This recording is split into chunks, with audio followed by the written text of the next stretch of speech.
Well, everyone, it's Shane Kanto, your Wasteland reviewer, and I'm here to review Miller's Girl.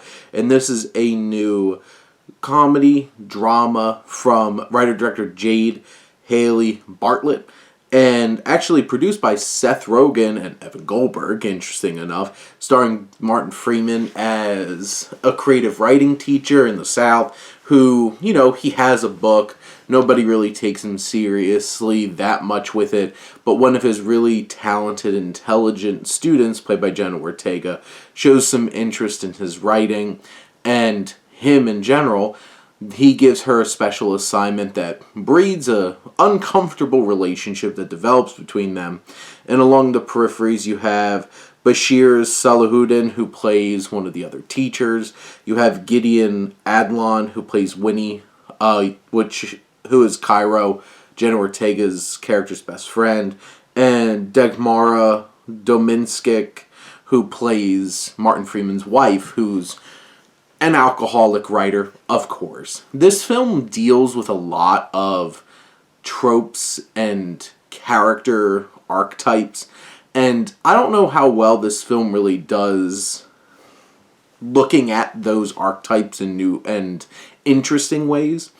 I do have to give this film some credit for having a bit of some dark humor, having a bit of sharpness in terms of how it's directed, some personality behind the camera from Bartlett, and certainly the performances, Martin Freeman, Jenna Ortega, Gideon Adlon, and they all are doing really fine jobs trying to bring a lot of life into these characters. But it's one of those kinds of films, by the end, it's like Burn After Reading, and how that ending makes fun of so many films like this. Just like, what did we learn here? Not to do it again? It's one of those kinds of things where you get to the end and nobody's likable, and you can't really get behind anybody, and everybody has been set up in a position to look bad, to the point where it's just like, what's even the point here? You're all bad people doing bad things. Obviously, some of them in different levels have more responsibility, some of these are adults. But it's a bit uncomfortable watching this film trying to make this dark comedy out of, a potentially really serious thing. And you like this relationship between teacher and student, and you have stuff like May December that tackles those kinds of things as well. And this one does not feel like it has the level of nuance to be really tackling this and really saying something interesting and important and significant about it. It's just really this cruelty of these games being played by all these characters, and some of these dynamics being really uncomfortable and problematic, and the film never really getting past that point.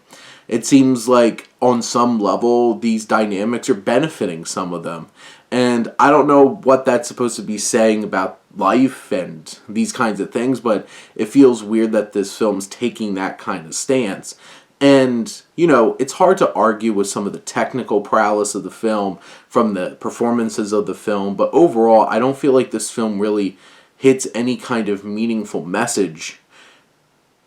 It just leaves you kind of out in the open with all these characters, and nobody should really be better off after this, and how they all affect each other is in a really negative and unfortunate way, which reality, but also none of these characters are people we feel like we could get behind, and I feel like that kind of just leaves you sitting like everybody's the problem, and by the end doesn't really give a very satisfying conclusion to this particular story.